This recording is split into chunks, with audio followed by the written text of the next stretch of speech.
Assalomu alaykum, Biotus obunachilar. Sizlar uchun Makita hamda Makota firmamizga tegishli perforatorlarimizni ko'rib chiqamiz akalar. Buni akalar ikki xil modellar bo'ladi. Pastroq uravenda Makita firmamiz hamda kattaroq, yaxshiroq uravenda esa Makota firmamiz bo'ladi akalar. Garantiyalari bor. Hali ikkalovini ham birma-bir tushuntirib o'tib ketaman akalar. Xo'p akalarim, videoni boshlaydigan bo'lsak, Makota firmamizga tegishli kattaroq, yaxshiroq akalar qidiryapti turgan akalarimiz uchun adbonligimiz emas, bu perforatorimizni beramiz akalar. Garantiyali 100% mis admotkali. Xo'p akalarim, buni motor quvvatiga kelib turadigan bo'lsa 800 watt bo'ladi, hamda оборотga kelib turadigan bo'lsa 9000 оборот bo'ladi akalar. Buni belkalarni ham bitta ko'rsatib o'tib ketaman.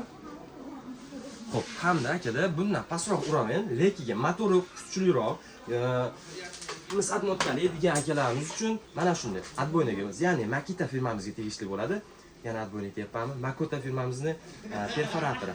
Akalar 1050 wattli bo'ladi motori hamda 9000 оборот bo'ladi. 9000 оборот bo'ladi. Xo'p, akalar buni garantiyasi bor. Har ikkovini ham. Xo'p, 12 viloyatga dastavka xizmatimiz bor. Manzilimiz Yangi bozor. Buni narxi kelib turgan bo'lsa, atiga Makitamiz 350 ming so'm hamda Makotamiz 450 ming so'm. 100 ming so'm narsa qiladi xolos. Bizga obuna bo'lib qo'yinglar. Bundan ham arzonrog'ini qidirib turgan aka-ukalarimiz uchun bu videoni jo'natib qo'yish esdan chiqmasin akalar. Videomiz yoqqan bo'lsa, like tugmasini bosib qo'yish esdan chiqmasin.